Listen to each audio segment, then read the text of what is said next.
storyteller. We'll get you in the thick of that conversation. David, is it Barfoot? Yes. David is a Kundalini yoga teacher and a civil rights activist. Let's hear it for David.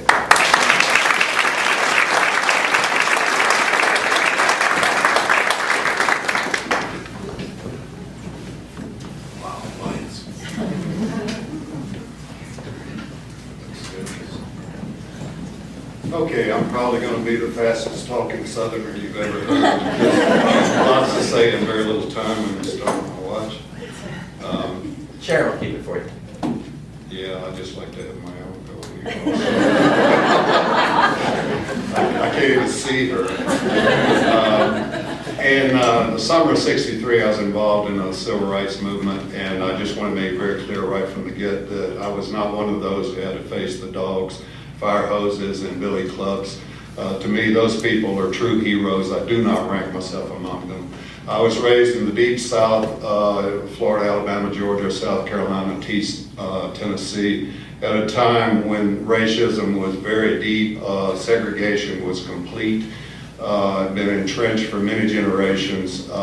Everything was segregated, schools, churches, theaters, restaurants, bathrooms, water fountains, you name it. Everybody essentially was racist. My peers, extended family, teachers, preachers, politicians, cops, you name it. It was all there. I had extremely unusual parents in that they were both born and raised in southern Alabama, and yet somehow they came into the world knowing that racism and segregation was wrong. And even more miraculously, they found each other at Troy State University. Mom was a cheerleader, Daddy played the saxophone. I still have that sax, and it's gold-plated contralto. Anyway, they made a potent pair, and Daddy ran for the governor of Georgia on the Progressive Party ticket in '48. And even at that time, they had a platform of integration and betterment for the poor, black or white. And it was very unpopular, it was very dangerous. They received lots of abuse. One of my first memories is I'm 3 years old. We're in a car, we're speeding away from this single-story building, and eggs are being thrown at the car. When I was older, they explained to me that that was the headquarters for the Progressive Party. Daddy lost the election, of course, but they fought the good fight, and seeds were planted. And so Dad left politics and settled down to work and provide for his family. And both Mom and Dad did an amazing job teaching my older sister and brother and I to not be racist in a society that was absolutely, totally permeated with racism. And they always said that segregation was going to end, and it was very difficult to believe that at the time. It was just so entrenched. Anyway, let's fast forward to the spring of '63. I'm 18, graduated from high school, and the civil rights movement is just really getting cooking. It's going good. And attorney Francisco Rodriguez, attorney for the local NAACP, a lot of Cuban blacks in Tampa. He came and spoke to our Unitarian Fellowship downtown, a very small fellowship, and said, look, well, we're going to picket, we're going to integrate the theaters and the restaurants and the amusement parks.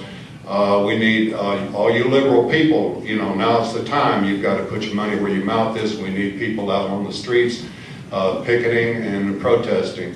And but everybody knew that any adult that walked out there and did that would not only instantly lose their job, they'd lose their career. They wouldn't be hired for the most menial job. They'd lose all means to support their family. My daddy had to once cross a picket line, and it just broke his heart. But it was a business meeting, he had to do it, and he had a hard time forgiving himself, but we all forgave him. We understood exactly why he did that. Okay, so the first day out on the line, I drive about 17 miles from our rural high school, coming into the inner city in Tampa, and met with the young black teenagers with the NAACP Youth Council, and I shake their hands, and I was startled at myself. For a moment, a second, I had the urge to go wash my hands. And I have to explain that. The society around me, the conditioning, whether the blacks were dirty, and I knew better. I quite logically said, wait a minute, they've been home and had a shower. I hadn't, they're cleaner than I am. But segregation was so complete that I was never around any blacks. It was absolutely separated. You might see them bussing tables at the Morrison cafeteria or working on a road crew, something like that. The only black person I can even think of was Adeline, a black mammy, in quotes, that helped raise my mama, my brother and sister, and me. And my brother later said of her that she was the most perfect expression of unconditional love he'd ever seen. And she called me Hood. Anyway, so we were ready to get out on the line and picket, and the elders and the leaders come and tell us what's expected of us kids. We're all just teenagers. And what they tell us, this is the epitome of the civil rights movement. They said, all right, you're to go out there, be brave, be strong, stoic, but you do not fight back. This is passive resistance. They cuss at you, you don't cuss back, you don't fight back, you don't talk back, you just hold your head high and you be brave and stoic. And the theme of the whole thing was, forgive them, O Lord, for they know not what they do, and they certainly did not. And we were admonished to never say God was on our side, rather we were to pray that we were on God's side. It was great humility, great nobility, and we were to have love that rose above all of this hatred. And it truly did. And it did this in a whole movement of people doing this. And you know, you have the leaders like Martin Luther King and everything, and we fed him and he fed us. It was back and forth. And so anyway, okay, we get out there on the line, and sure, the hate starts coming. You know, my sister got spat in the face right away, and a lot of cussing and that kind of thing. Mostly the hate stares, just glaring at you as if that was going to put a stop to it. And one funny thing, this man, he's walking toward me and he's holding the hand of his little boy, and he says, son, you see that guy pointing to me? He says, he's an albino. And I mean, he couldn't even conceive that a white man would be out there helping the blacks, you know. So we do a lot of singing to keep us strong and to avoid all the hate coming at us. I can't remember all the songs, but I remember, hang on, let nobody turn me round, turn me round, turn me round, hang on, let nobody turn me round, just to keep on talking and keep on walking, walking up to freedom land. Let me tell you about freedom. Yeah, we talking about freedom. All we want is our freedom, freedom, freedom. And that's exactly what it was about. That's not an exaggeration. It's not a hyperbole. You know, the Vietnam War was going on at the time. The draft was in place. Young men had to go fight or else go to prison. A young black man could go fight in that war, and if he made it back, and a lot of men didn't, that was one hell of a war, they could come back to certain places in the U.S., he would not even be allowed to vote, and yet he was out there fighting for our freedom. The hypocrisy was just amazing. So anyway, we rotated. We do one theater one day, the next. There were 3 main ones downtown.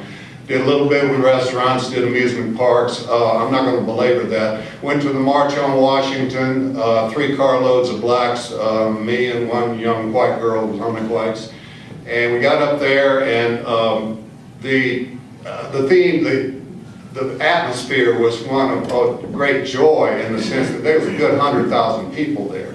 And so all that support, it was so loving, and everybody supporting each other. But it was also somber. People had been killed, been beaten and maimed. And I heard a speech in Tampa in a black church there from Charles Evers. And his brother was a civil rights worker and had been dropped by a sniper just a few weeks earlier.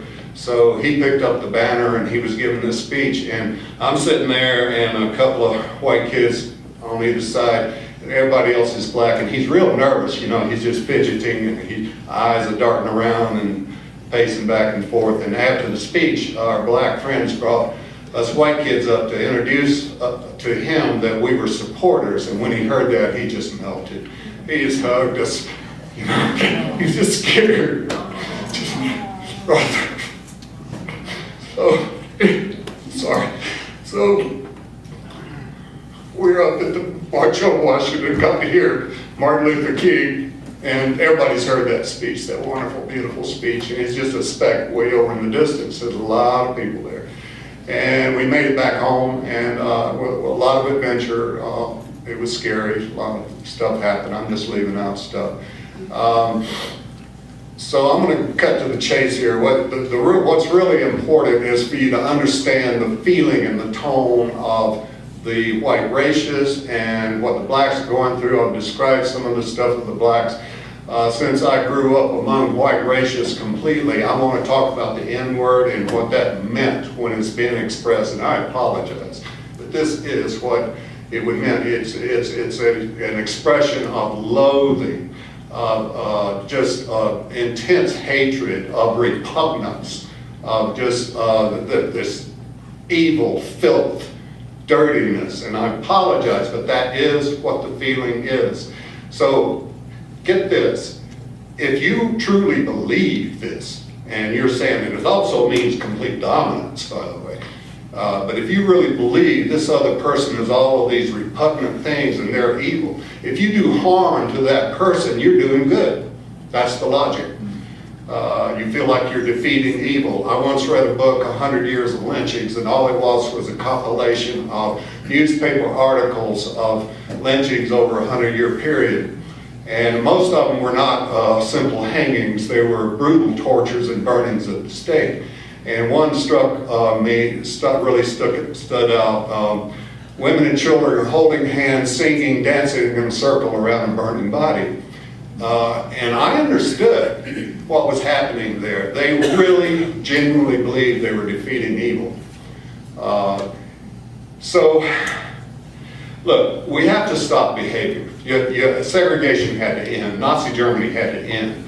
The segregation thing, the most beautiful thing about it is we stopped it with nonviolence, at least to anybody else.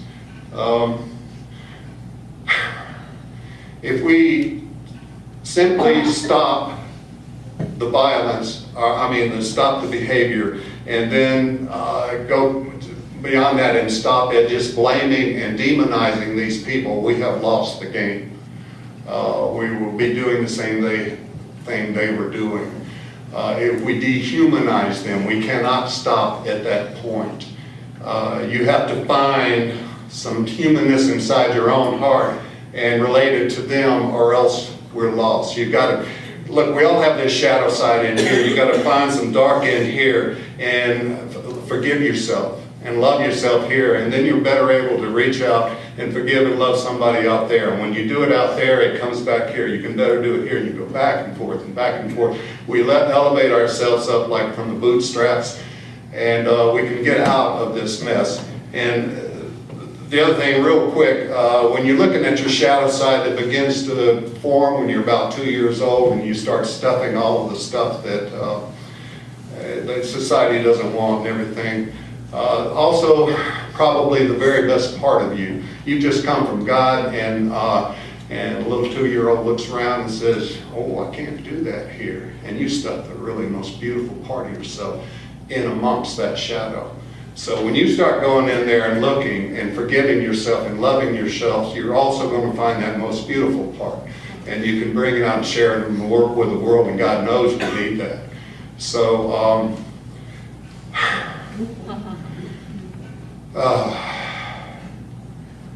there's not enough time in the world, there's not enough room on the planet for any less than this. It sounds trite, but it's just basically about forgiveness. That's what it is. The night Obama was elected, Vivian called a friend of ours, a black friend, and asked her how she felt. And she said, good. And she related how when she was a little girl, she and her family were riding in a car, and a carload of white men forced him over and pulled her daddy out and shot him in the back of the head in front of the whole family. And so, how are we going to ask her to forgive? How do we do that? And the deal is, I know this woman. She has forgiven. She's truly, God bless her, she's forgiven. Now, if she can do it, if she can do it. In Kundalini Yoga, we say Sat Nam. It means truth is our identity. Thank you for listening to me tonight. May we all be blessed. May we all have mercy on each other. Sat Nam.